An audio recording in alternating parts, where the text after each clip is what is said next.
Hello viewers, you're welcome to another fascinating episode of Customs Duty, brought to you by the Nigeria Customs Service. In this week's package, Lagos Free Trade Zone Area Command undertakes corporate social responsibility, renovates blocks of classrooms. Ogun 1 Command commits to protecting national security, economy, intercept cannabis sativa, amongst others. We'll also bring to you other reports, as well as the regular Customs Hub segment, where we get you informed on import and excise duty collection activities for the week. Thank you for joining us. My name is Hafsat Ibrahim. Please sit back, enjoy, and stay informed.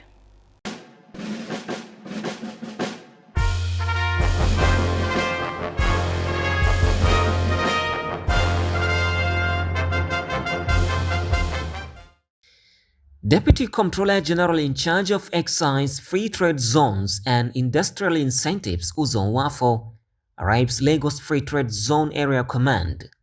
She is here representing the Comptroller General of Customs, Bashir Adewale Adeni, MFR, to commission 3 blocks of classrooms renovated by the command as part of its commitment to corporate social responsibility. The occasion has brought together stakeholders and host community members as well as officers of Lagos Free Trade Zone Area Command, all in a happy mood. Prior to the commissioning, Customs Area Controller of the Command, Comptroller Olariwaju Olumo, underscores the significance of the project. This initiative is a laudable one that the Customs Command and our stakeholders believe will greatly impact on our children here. We believe that when we have a conducive learning environment, quality education will not only be better enhanced, but it will also be guaranteed. And so that is why we feel it is worth it for us to complement the laudable efforts of the government by coming here to support this institution. Nigerian Customs Service is not only about revenue generation, suppression of smuggling, but also about touching lives. And what we are having today, no doubt, represents our commitment to that initiative. The host community cannot quantify the joy renovation of the blocks of classrooms has brought to the community. This is a school that serves the entire stretch of this axis. So when you are choosing a school, you choosing right. Choosing right. And we will not disappoint you by keeping this new as you hand it over to us. I will implore the teachers to please make very good use of it, so that I know we have a lot to do, and the Custom and Excise has quite a lot to offer in terms of corporate social responsibilities. And for deeming it fit to start from here, and we just can't stop thanking you.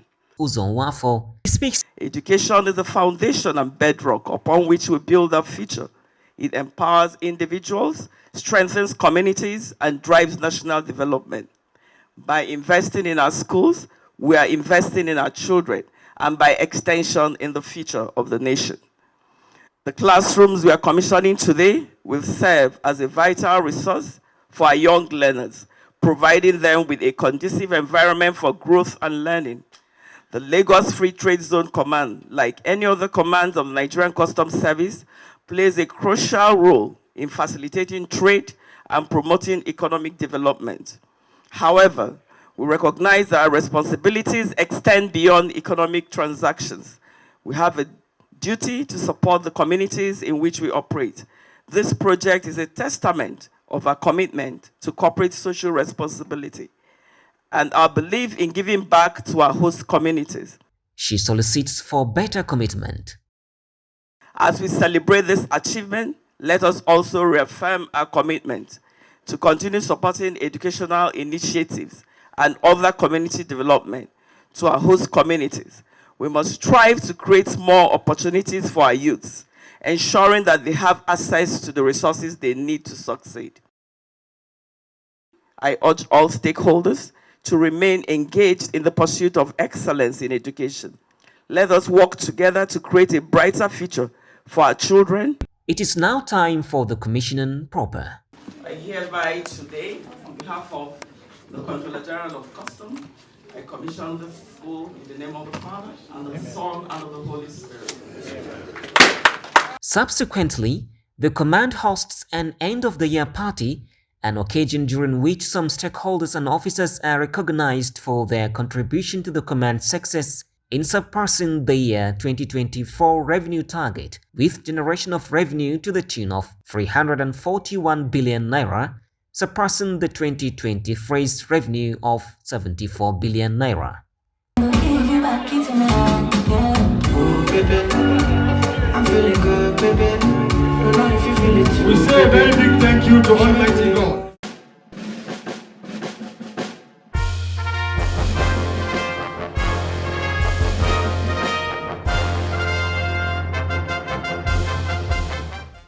The baton changes at Tinkan Island Port Command as Deputy Comptroller Frank Onyeka takes over leadership of the command in acting capacity, as Comptroller Dera Nadi, now Assistant Comptroller General ACG, moves to Nigeria Customs Service headquarters. After completing the handover process, ACG Nadi expresses confidence that Tinkan Island Port Command is in safe hands with acting Customs Area Controller Onyeka in charge. He uses the medium to highlight some of the significant improvements the command has recorded under his watch. In our effort to modernize the port, we adopted 24 hours operational model, aligning with global best practices. This improved our operational efficiency, reduced congestion in the ports, and strengthened our competitiveness within the sub-region. Our continued efforts to embrace international standards reflect our commitment to facilitating trade and improving the economic growth of Nigeria as a nation. To support a level playing field for importers and stakeholders, the command approved the establishment of 10 new terminals, increased the total number of terminals in Tinkan Port to over 58.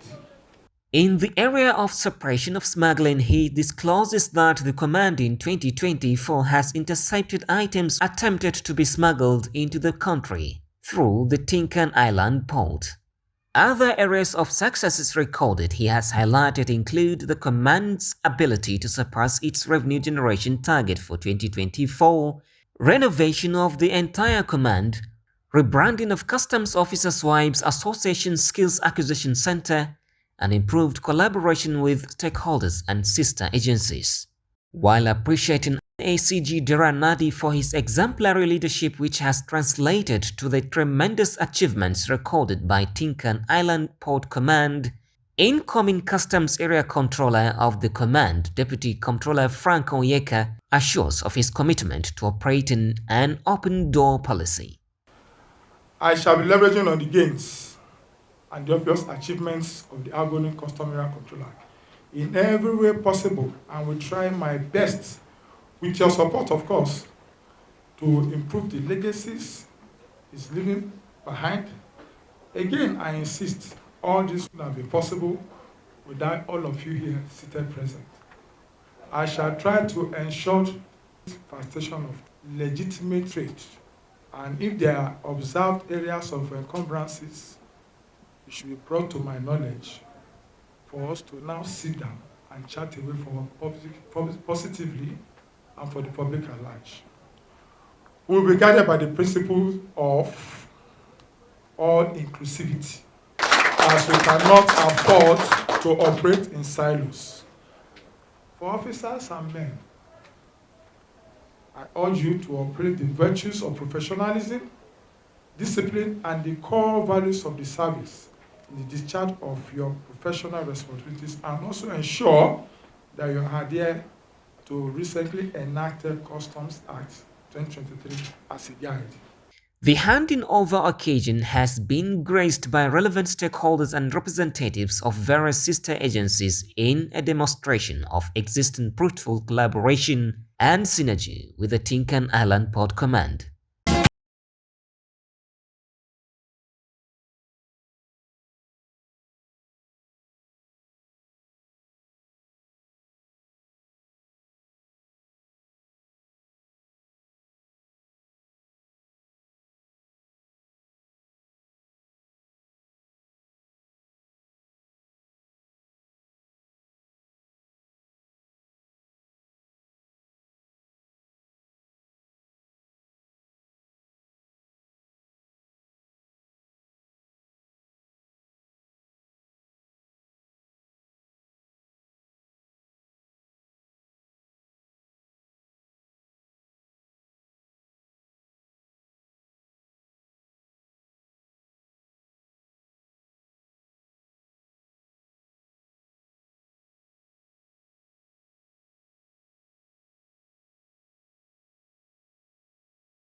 revenue, fight smuggling, and facilitate legitimate trade. Let us commit to ensuring that every transaction reflects compliance and integrity. As we celebrate this festive season, let us be guided by the principles of transparency, accountability, and dedication to service.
The fact that Operation Whirlwind has recorded enormous success since its inception in May 2024 via interception of petroleum products, either diverted or attempted to be smuggled, and that the public have benefited from auction of some of the items after fulfillment of all legal processes is uncontestable.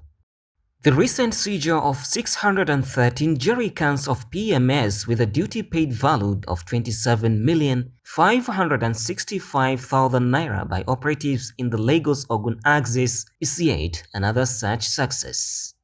Coordinator of the team, Comptroller Hussaini Ejibunu, reveals that his team, in addition to recording successes in interception, has also made intelligent discoveries. They have devised another means of filling these jerry cans, not at filling stations again, because of the fear of losing their stations, because of the fear of having their licenses withdrawn by NMDPRA. So when they have the product, they look for a small tanker and move into the bush, fill up these jerry cans, keep them inside the bush, look for vehicles, and they start moving them piecemeal. He discloses some of the measures the operation takes when it makes interceptions. Tankers that were found to have diverted, if you are caught and your crime is on diversion, we hand you over to NMDPRA. If you are caught selling or dispensing into jerry cans for onward transmission outside Nigeria, we will call NMDPRA, they will seal up the filling station, we will hand over the filling station to them. Then we will take custody of the product as an evidence of smuggling, of that crime. The coordinator Operation Whirlwind emphasizes that there is no relenting in thwarting all efforts by economic saboteurs who attempt to divert or smuggle premium motor spirit as long as the operation exists.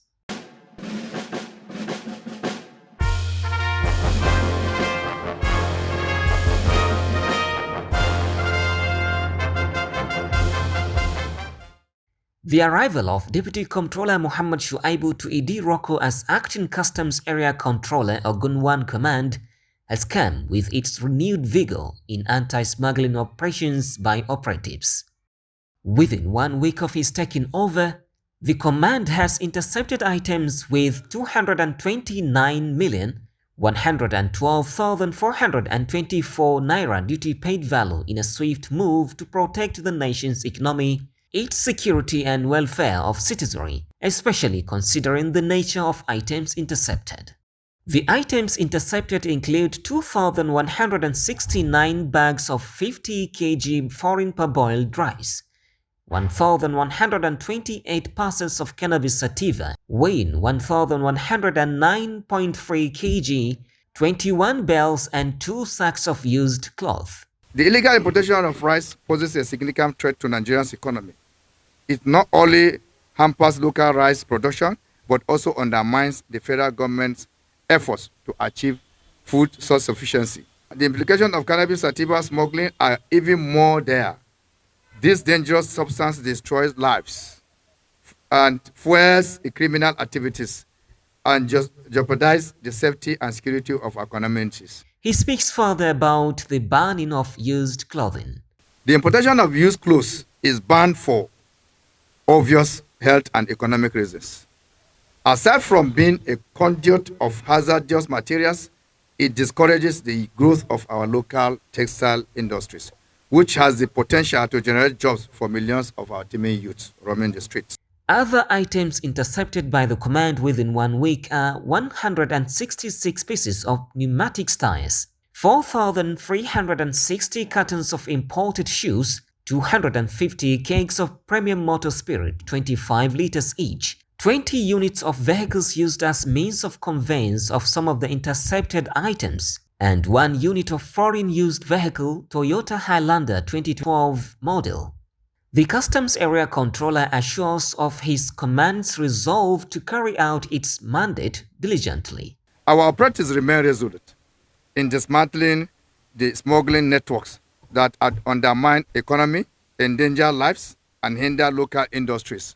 The Ogun 1 Command remains vigilant and will continue to collaborate with sister security agencies to rid our society of this menace. Deputy Comptroller Shuaibu acknowledges the support of the Nigeria Customs Management as led by Comptroller General of Customs Bashir Adewale Adeni MFR, whose guidance, tools and motivation have helped in carrying out the command's critical responsibilities.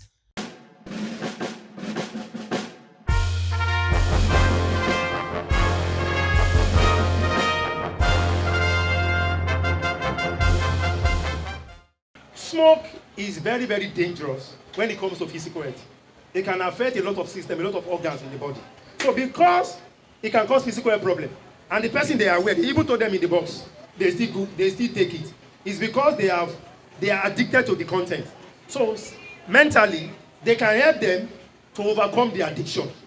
Because this thing is causing you physical health problems, majorly.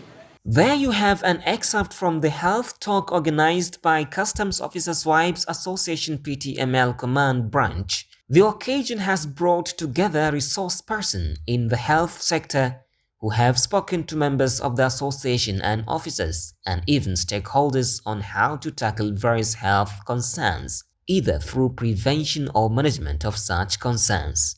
The reason for organizing this health talk is not far-fetched. Our husbands go out, they work all day, they face stresses from every area. When they come home, we expect for them to be the support system really that we are called to be.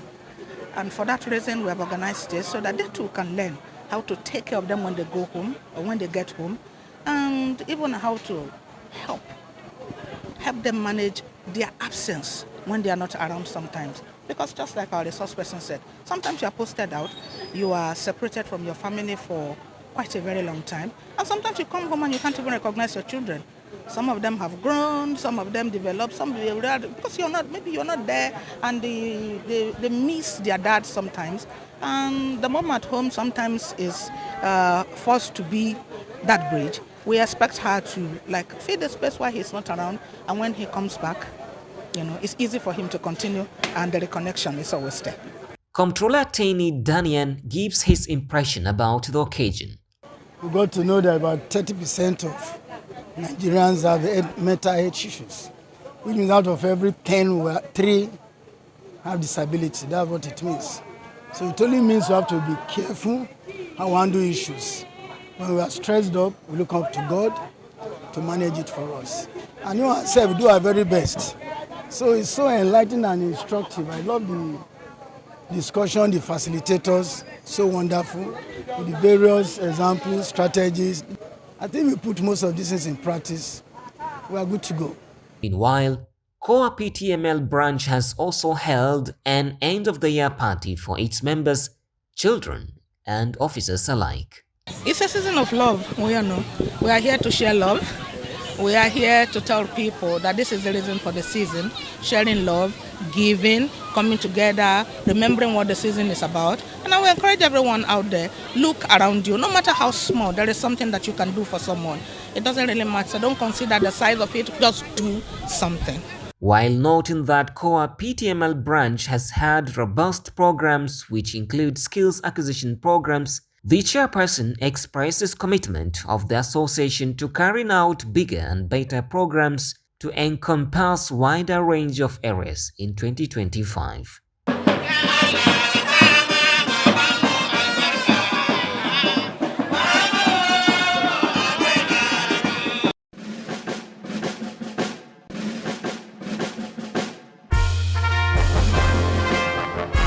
Hello and welcome to the segment Customs Hub on Customs Duty. This is a segment that summarizes some of the activities of the Nigeria Customs Service regarding weekly revenue generation and other related matters.